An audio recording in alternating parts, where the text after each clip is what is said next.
Hold on. Just DoorDash my Chipotle for the flight.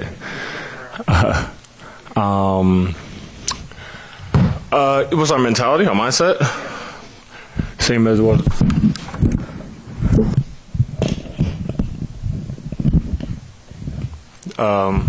Same as it was before. Who asked the question? You asked the question. Yeah, same as it was before. I mean, just go out there and win game 3. That's the only mindset that we've had. So there's going to be bumps in the roads. It's the playoffs. We don't expect them to lay down and quit. So we got to go out there with physicality, sense of urgency. Win game 3.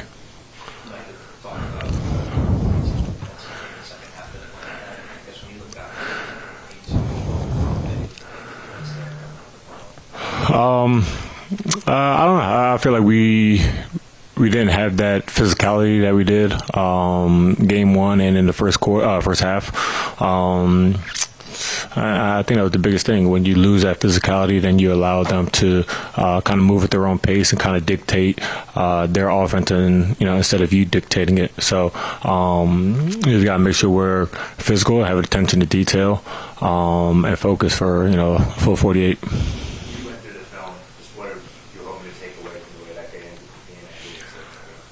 I don't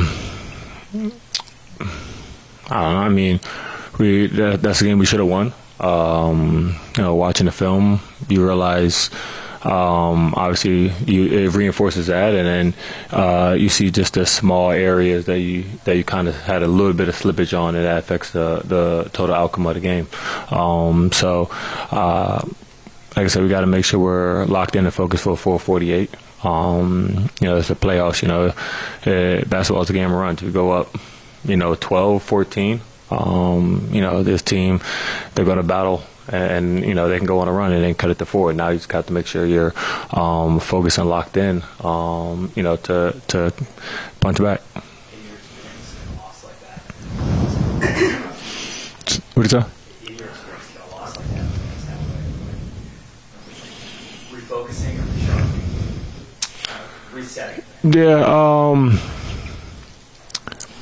I wouldn't say that necessarily. I think if you win 4, 5, 6 in a row, then maybe a loss can kind of help you kind of reset. But this, not at all. I think it's always human nature after a loss to come in, watch film, see where you could be better at, and kind of be a little bit more focused, a little bit more locked in, a little bit more physical, a little more sense of urgency to start the next game and, the duration of the next game. So I don't think this is a reset or anything like that. It's just reinforcing what we know we have to do to win.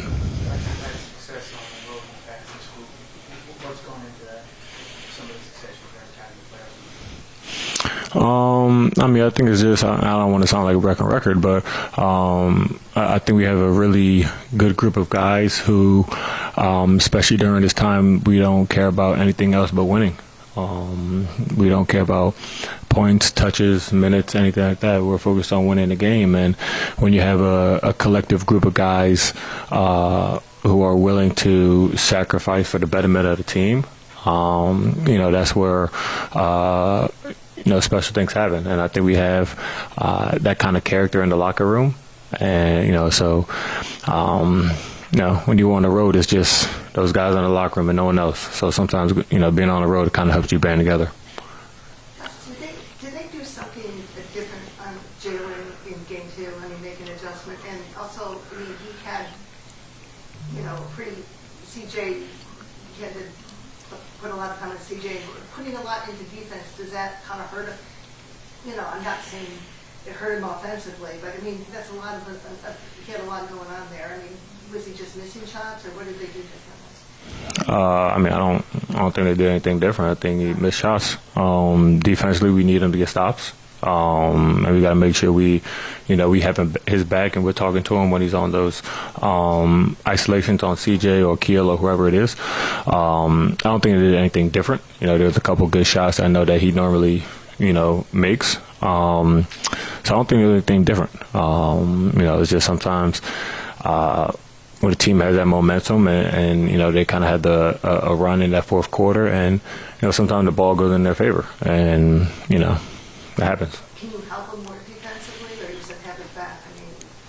No, obviously we can talk to them. We can do those kind of things. Let them know where to force the ball and do those kind of things.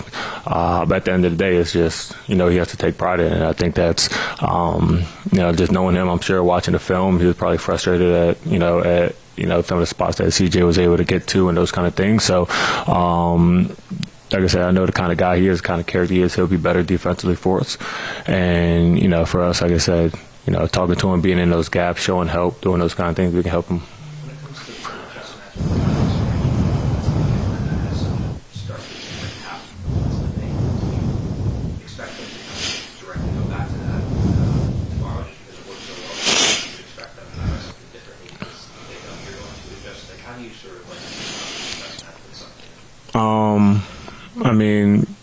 Theoretically, that's probably what they would do. And then I'm sure they're probably talking about, we'll do this, and then if they stop this, we'll counter, we'll do something else. So that's why being focused and having attention to detail is so big in the playoffs, because sometimes it goes away from plays, it just goes into schemes and goes into personnel, and you got to be able to react on the fly. And when you're locked in, you have that attention to detail, you're able to do that pretty seamlessly. So we're focused for if they start the game how they ended it, we're focused on that. If not, we're focused on what the next piece is and the next piece. And I think if we focus on ourselves, we'll be in the game at the end. Some of their younger players sort of struggled, I guess, to start this series. As they go home, just kind of what do you, I guess, brace for maybe in that front? Just what are you bracing for as you go on the road against this? I don't brace for anything. It's the playoffs, so.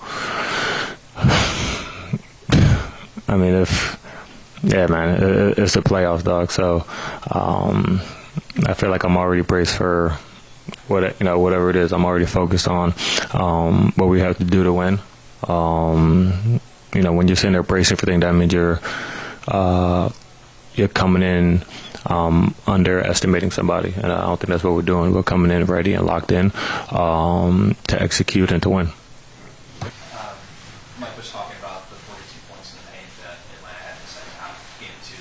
I guess when you went back and look at the film, just what stood out to you about what went wrong, and how do you guys sort of fix that for game three, knowing that they might go back? Yeah, just helping each other, and then shifts and things, and transitioning well, just helping each other, show bodies, give confidence to the guys that's guarding the ball. When you talk about giving confidence to guys, it seemed that Jalen struggled a bit on defense this time. What can you do to help him? Just talk to him or do things like that? You got 4 guys that's behind him that's going to help him. Just, know personnel, just who we guard and how we guard them, and then, do your best, stay in front, and you got help behind you. Okay, what gives you confidence in this group's response going into game three? Same thing last year, down 1-1. You always want to, get better in a win, but sometimes you need a loss to, diving on things that you was, not doing well. And, that's a good team too, so it's not like it's going to be easy. Just got to learn from it and, bring that fire to the next game. You have been a really good fourth quarter team. What do you take out of what you need to do better as a group down the stretch?